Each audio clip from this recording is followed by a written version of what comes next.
Académico, fue miembro del Consejo de Educación Superior. Doctor Santos, muy buenos días. Quisiéramos conocer su punto de vista sobre el conflicto colombiano, que llega a un punto culminante con la adopción concreta de medidas que se hacen daño entre los dos países en el comercio y en proyectos de integración y de mutua colaboración en materia de energía, combustibles y otros. ¿Cómo ve usted la situación y la parsimonia con la que Ecuador va tomando hasta ahora este tema? El presidente de la República, precisamente el día de mañana, día crítico, estará iniciando un viaje más, 5 días de ausencia, para ir a Arabia Saudita. Le damos la bienvenida. Muy buen día, Gustavo. Muy buenos días a la audiencia de su programa. Bueno, hay dos puntos que a mí me llaman la atención y creo que a muchas personas acá en el país. El primero, cuando usted tiene este tipo de conflictos y tenemos un buen modelo en lo que está ocurriendo en el mundo, ¿no? Con las políticas de Donald Trump, de los aranceles, por casualidad son similares las políticas. Es que siempre hay un proceso previo de advertencias, un proceso previo de escalamiento, ¿no? Es decir, hay una retórica primero, se mantiene una retórica durante un buen tiempo y luego pues se van implementando medidas ya más concretas.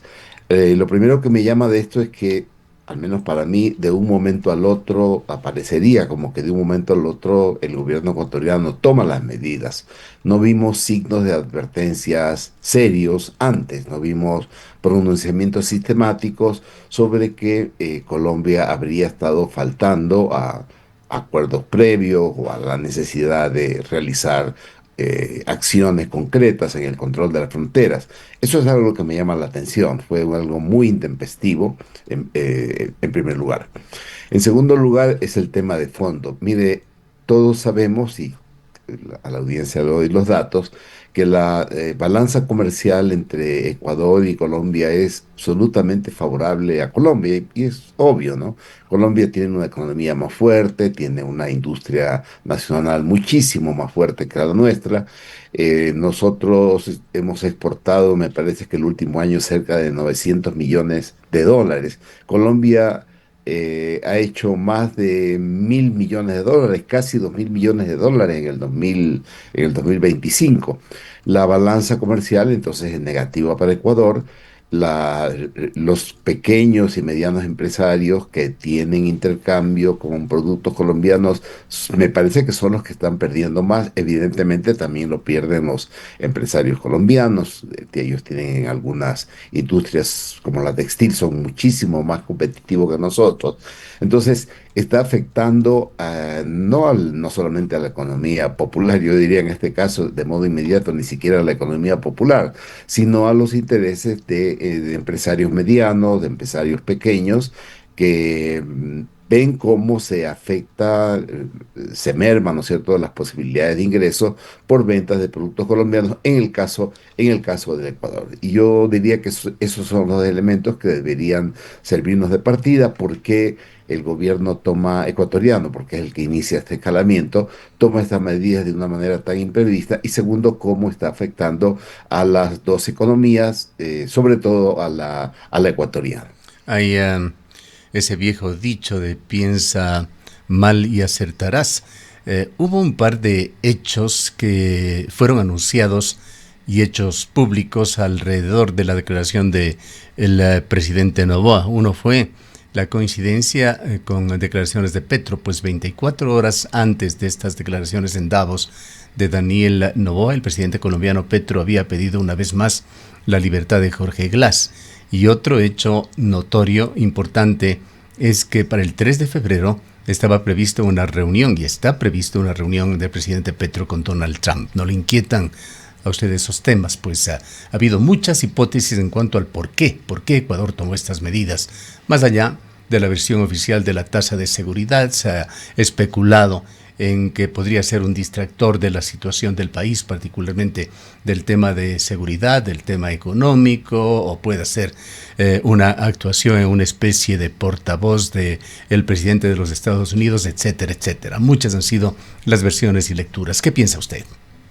Mire, la primera lectura, ¿no?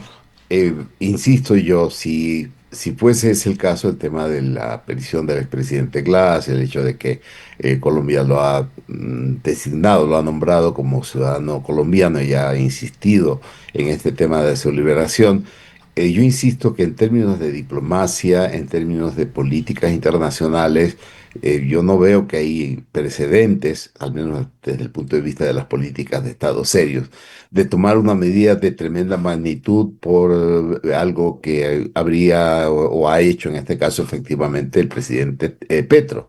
O sea, si eso fuese cierto, si esa es la razón, bueno, se corrobora algo que algunos analistas han dicho, ¿no? Que el problema es que la personalidad del presidente Noboa no da para su cargo, es decir, no estamos ante un estadista serio, ante una persona que analiza los escenarios, que es muy proactivo con respecto a los escenarios, que reacciona en función de alternativas viables y de un plan estratégico o de medidas tácticas muy específicas, sino de una persona que reacciona, como decimos popularmente, de una manera visceral.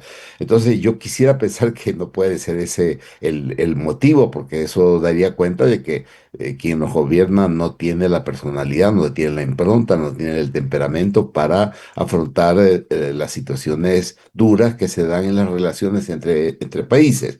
El tema del distractor, yo creo que va por el mismo sentido de análisis, me permito hacer un análisis de la personalidad psicológica del presidente y de su equipo. A mí lo que sí me llama la atención es que se especuló mucho, estamos hablando de especulaciones, porque lamentablemente no hay transparencia de información, se especuló mucho y por parte de analistas serios, eso sí quiero decir, que hubo conflictos internos bastante serios dentro del partido de gobierno. No lo ha dicho cualquier comunicador, lo han dicho comunicadores que tienen peso político, que han mostrado ser muy serios en el manejo de la información. Doy nombres, ¿no? Blanca Moncada, Anderson Boscan, que ni siquiera pueden ser tildados de simpatizantes de posiciones de izquierda, antineoliberales, etcétera, etcétera, sino de personas que ideológicamente están en el espectro más bien liberal. Ellos mismos han señalado, y suelen tener muy buenas fuentes de información, que hay mucho descontento dentro del gobierno por la forma en que se está manejando las relaciones, se dice, con militantes, antiguos militantes de la Revolución Ciudadana que están en el gobierno, que tienen mucha influencia. El hecho de que el presidente no pasa mucho tiempo en el país. Vi un meme que lo cuenta porque me hizo reír mucho. Me dicen, ya terminó la visita del presidente Noboa al Ecuador, ahora sí le toca regresar de viaje, se entiende, ¿no? Y otra vez se va efectivamente 5 días. Entonces, eh, yo creo que aquí están jugando algunos elementos que lamentablemente no tienen que ver con el análisis político, sino más bien con respuestas psicológicas, ¿no? Del presidente, con la personalidad de él, con un estilo que en psicología se llama estilo de evasión de conflictos, ¿no? Está evadiendo los conflictos y la manera de evadir los conflictos es irse, yo lo veo así, se va a otros lugares, hace unos viajes en donde no es necesario, como ocurrió hace poco, que a confesión de parte, relevo de prueba, una ministra dijo, no hay problema en que el presidente se regrese al Ecuador porque la mitad del gabinete está acá, o sea, estamos se supone que en una situación de control de gastos y resulta que la mitad del gabinete ecuatoriano está fuera del país, está gastando nuestros recursos. El tema del distractor a mí sí me parece que tiene bastante más evidencias que cualquier otra hipótesis, ¿no? La caída de popularidad del presidente es manifiesta. Me parece interesante la encuesta que hizo CIES, porque es una encuesta que hace poco le daba un significativo apoyo político, credibilidad y confianza de parte de la población ecuatoriana, de la mayoría población ecuatoriana, al presidente Noboa, pero eso fue antes de la consulta. Yo creo que los resultados de la consulta que fueron arrasadores, pero el presidente los analizamos aquí en su momento, han dejado tocado no solo al gobierno, sino lo han dejado tocado personalmente, psicológicamente el propio presidente Noboa, de tal manera que ha bajado su perfil, ¿no? Y de un momento a otro toma esta medida que afecta a las políticas de Estado y a las necesidades ya no del gobierno, sino del país.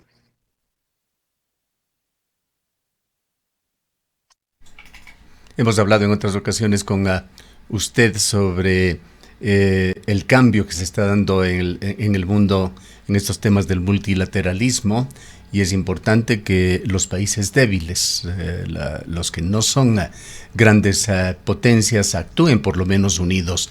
¿Qué impresiones le da a usted el hecho de que en esta crisis, ya sea de seguridad, ya sea económica, que va a traer de hecho graves problemas económicos, exista una ausencia y una ignorancia de la CAN? ¿Está esto dentro de lo explicable de esa grave crisis que están sufriendo entidades de organizaciones globales multinacionales que se crearon luego de la Segunda Guerra Mundial, OEA, Naciones Unidas? ¿Está afectando esto en el mismo sentido a la CAN? Pues de cualquier manera, cualquiera sean las razones del conflicto, ese organismo ha pasado prácticamente inadvertido por parte de los dos gobiernos y tampoco ha tenido ninguna acción decisiva en esta crisis. Me parece muy pertinente la pregunta, Gustavo. Mire, hace bastantes días, no, bueno, hace algunos días, en el encuentro de Davos, hubo un discurso que creo que a todos nos impresionó, ¿no? A todos nos llamó la atención. Fue la presencia, el discurso, lo que habló el primer ministro de Canadá, Ujú. que habló justamente sobre este tema, ¿no? No me referiré a él sobre las diferencias que explicitó con Trump, el tema de que haya sido muy fuerte en señalar que el mundo está siendo rediseñado, la geopolítica está siendo rediseñado, algo que efectivamente lo hemos conversado acá, yo he insistido mucho que estamos asistiendo a una especie de tercer momento de la correlación de fuerzas a nivel mundial, a partir de los acuerdos de Yalta de la Segunda Guerra Mundial, y él puso énfasis a un tema que es el que quiero destacar ahora. Él se refirió a Canadá como las potencias medianas, ¿no? Frente a China, Rusia, Estados Unidos. Él dice, nosotros las potencias medianas, la Unión Europea, Canadá, Japón, etcétera, tenemos que empezar a asumir un rol muy importante en el multilateralismo. No podemos estar a expensa de lo que hagan las grandes potencias hegemónicas. Utilizó él esta palabra muy interesante que hacía tiempo no la oía. Los hegemón no pueden estar controlando el mundo y nosotros como potencias medianas debemos organizarnos. Yo traslaparía este discurso también a nosotros. No somos una potencia mediana, somos países, estados pequeños. Colombia más grande que nosotros, pero sigue siendo un estado pequeño en en la política mundial. Yo traslaparía eso y diría que efectivamente el multilateralismo, perdónenme, es una necesidad absoluta frente a lo que está ocurriendo en el mundo.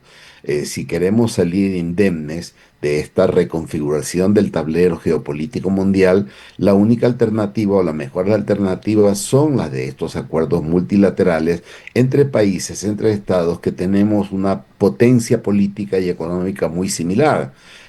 No vamos a hablar de los BRICS, por ejemplo, que estamos hablando de potencias medianas, como diría el primer ministro canadiense, pero sí de la zona andina, que es una zona que no fue inventada de la cabeza de un idealista, no salió de una propuesta de una noche de insomnio, como se diría popularmente, sino que tiene raíces estructurales, tiene raíces históricas. La comunidad andina, la CAN, ¿no es cierto?, se basa en la cercanía física, en características económicas, culturales, religiosas, ideológicas, históricas, étnicas inclusive, que han hecho de esta zona una zona con muchos parecidos y que en ese contexto permiten que los acuerdos sean mucho más viables. Mire, hacer un acuerdo con un país que habla inglés para nosotros es complicado. No solamente porque para establecer un diálogo hay que tener traductores o las personas que dialogan deben ser bilingües, sino porque la cultura cambia, la lengua es una expresión de la cultura, la lengua cambia y aquí estamos desaprovechando la oportunidad de países que hablamos la misma lengua, que tenemos inclusive acentos diferentes, pero bastante similares en algunos sentidos con relación a los acentos de otros países de habla hispana. Estamos desaprovechando la oportunidad y ciertamente que Lacan, no desde ahora, sino ya desde hace algunos años, ha ido perdiendo el peso político. Hay algunas áreas en donde por digamos, mi conocimiento, mi experiencia, yo veo que se ha mantenido activa, veo que hay esfuerzos en el ámbito de crear una especie de espacio andino de educación superior que lo está llevando a cabo con bastante éxito, sobre todo con iniciativa del secretario de la CAN, que es ecuatoriano, el doctor Eduardo Chiriquinga, ha tomado una muy buena iniciativa. Pero aparte de eso, no veo que efectivamente ese espacio, que debería ser un espacio de potenciación de nuestras economías, esté trabajando. Geopolíticamente, usted creo que se ha dado cuenta que la CELAC es el organismo al cual se acude cuando hay este tipo de problemas. Nadie piensa en la CAN. Y no veo que en el corto plazo alguno de los presidentes que está involucrado por la orientación política que estos tienen, por la visión de la geopolítica mundial que manejan, no veo que alguno de ellos vaya a incentivarla. El propio presidente Petro, ¿no es cierto?, que es el que está, como diríamos, más a la izquierda de todo este bloque de gobierno, tampoco se lo ha planteado. Entonces, es un tema regional, es un tema de visión. A mí me parece, yo estoy de acuerdo con lo que usted advierte, con este énfasis que está dando el papel de Lacan, por lo que fue antes Lacan, porque al margen de su existencia institucional, la Comunidad Andina de Naciones existe, o sea, tiene una existencia real, tangible, independientemente de los acuerdos. Tenemos intercambio acá Ecuador, con Perú, con Colombia, para hablar de nuestros vecinos más inmediatos, bastante fuerte, y realmente debería ser un espacio idóneo antes que cualquier otro espacio multilateral para poder enfrentar, tratar y resolver este tipo de conflictos. Y ahí sí, la responsabilidad de que esto no se dé no es únicamente, en este caso concreto, no es únicamente del gobierno ecuatoriano. ¿Cómo cree usted que afecta este episodio a la percepción de la integración latinoamericana en general? Eh, a mí me dio, digamos, yo diría que el encuentro de Panamá avisoró un buen momento, ¿no? El hecho de ver a presidentes de distintas corrientes ideológicas y políticas ahí, el hecho de que priorizaron en ese contexto, aunque yo sé que es un contexto de retórica, ¿no es cierto?, más de que de acciones concretas, sí fue una señal muy fuerte de que al menos estos 7 países que tuvieron pueden establecer relaciones de importancia y pueden definir, diseñar, implementar políticas de integración muy fuertes. Y yo sí quiero destacar eso, me parece bien que lo haya traído a colación, porque me llamó la atención mucho esta conversación que ahora se ha vuelto famosa entre el futuro presidente Kast, ¿no?, que ha sido tildado hasta de nazi por algunos sectores, se reúne con el presidente Lula de Brasil, que está en sus antípodas ideológicas, se reúnen durante 1 hora y media, o sea, no fue una conversación de diplomacia de 10 minutos para tomarse la foto. Dos presidentes que le den un poquito menos de hora y media para conversar y que el presidente Kass sea quien haya salido a decir que realmente al margen de los temas ideológicos, de los radicales temas ideológicos, aquí hay temas políticos, de política económica, de integración, de multilateralismo que tienen bastante peso y que tienen que ser tratados. Yo los tomo como una buena señal. Yo lo tomo como una buena señal en términos de que los políticos chilenos, incluido ahora un presidente de extrema derecha, siempre han sido muy pragmáticos en este tema, ¿no? Y es algo a lo que yo creo que deberíamos todos aprender acá en América Latina. Cuando falleció por un accidente el ex presidente chileno, Boric y todos los grupos de izquierda, caramba, institucionalmente pues, tomaron con mucha seriedad el hecho de que fue un expresidente quien falleció, les hicieron los honores, etcétera. Caramba, si eso pasa aquí en el Ecuador con algún expresidente, olvídese, vamos a tener a la mitad del Ecuador celebrando que se murió y la otra mitad llorándolo. Entonces, este tema de la institucionalidad yo creo que es uno de los puntos débiles del Ecuador. Se ha debilitado mucho la institucionalidad. Eh, Siempre hemos hablado de la polarización política.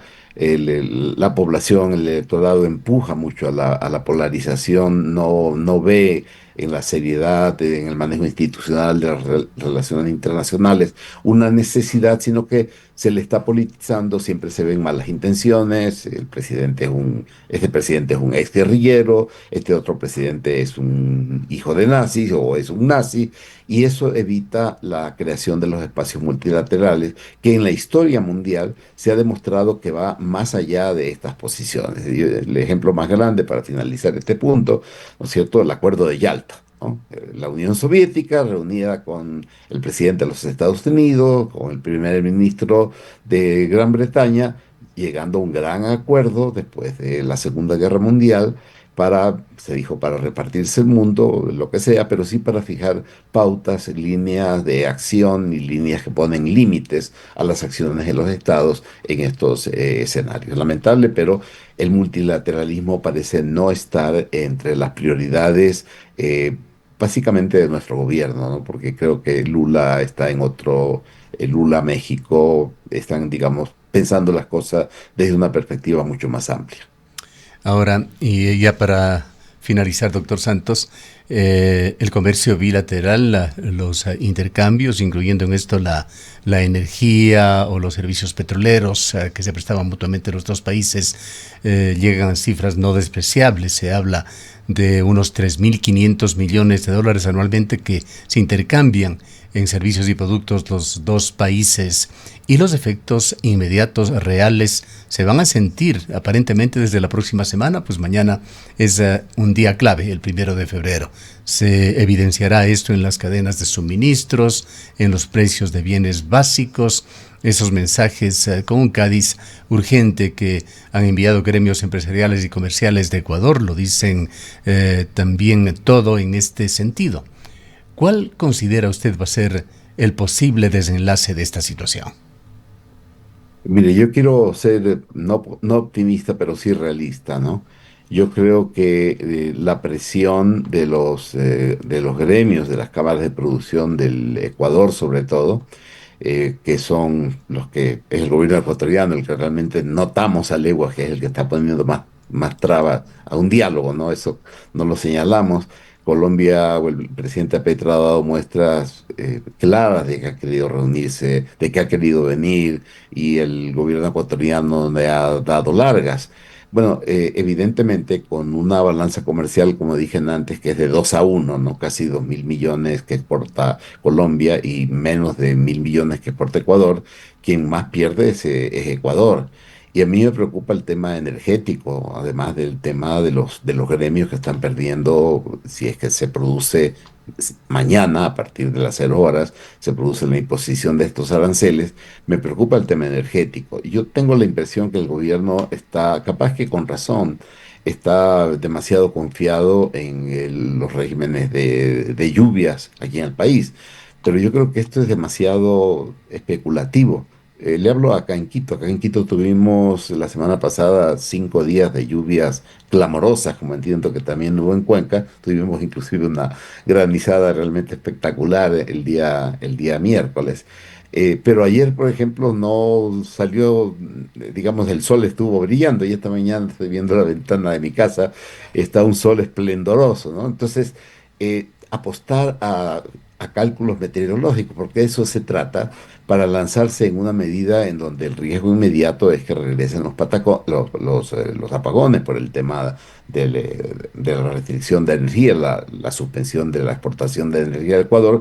Me parece que es muy arriesgado. Yo percibo que he visto he oído a la canciller con mucha tranquilidad, es decir, no es la actitud de alguien que tiene temor de que se nos corte el suministro de energía. Yo veo que eso se asienta sobre una confianza de que no vamos a tener mayores problemas en el aprovisionamiento de energía acá. Yo creo que ese es el punto más importante en las próximas semanas. Y lo otro, bueno, ya lo señalamos, ¿no? ¿quién pierde más? Es Ecuador. Y no lo decimos solamente personas que nos identificamos con posiciones progresistas. Yo he escuchado a analistas de distintas posiciones que normalmente han estado defendiendo las políticas del gobierno, que señalan muy claramente que es una locura en el contexto de las relaciones gremiales, de empresarios, de exportaciones e importaciones, tomar una medida justamente en un momento como este. Retomaría finalmente, en mi alocución, retomaría esta hipótesis de lo que se está intentando es utilizar esto como un distractor. Ciertamente el presidente Noboa tiene, a pesar de la caída de sus números, tiene una importante, sigue teniendo una importante base electoral. Este no es Lazo al primer año de gobierno, tampoco es Moreno, peor, ¿no? Si Moreno a su segundo o tercer año de gobierno, en términos de popularidad, tiene valores todavía interesantes, no es ya mayoritario, pero tiene valores todavía interesantes con relación a otros presidentes, y eso yo creo que lo quiere recuperar, ese electorado.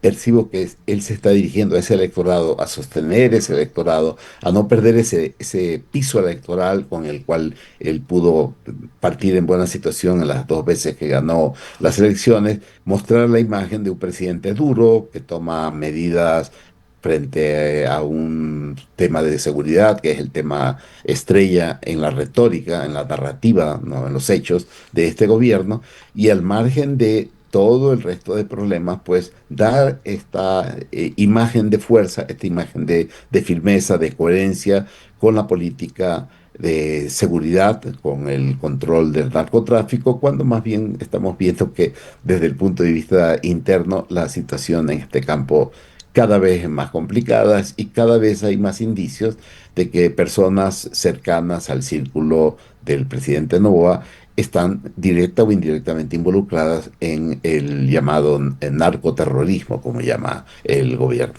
Bien, le agradecemos mucho por haber estado con nosotros. A usted, Gustavo. Un gusto, un placer. Declaraciones del doctor Enrique Santos, académico, fue miembro del Consejo de Educación Superior. Son las 8:02 minutos.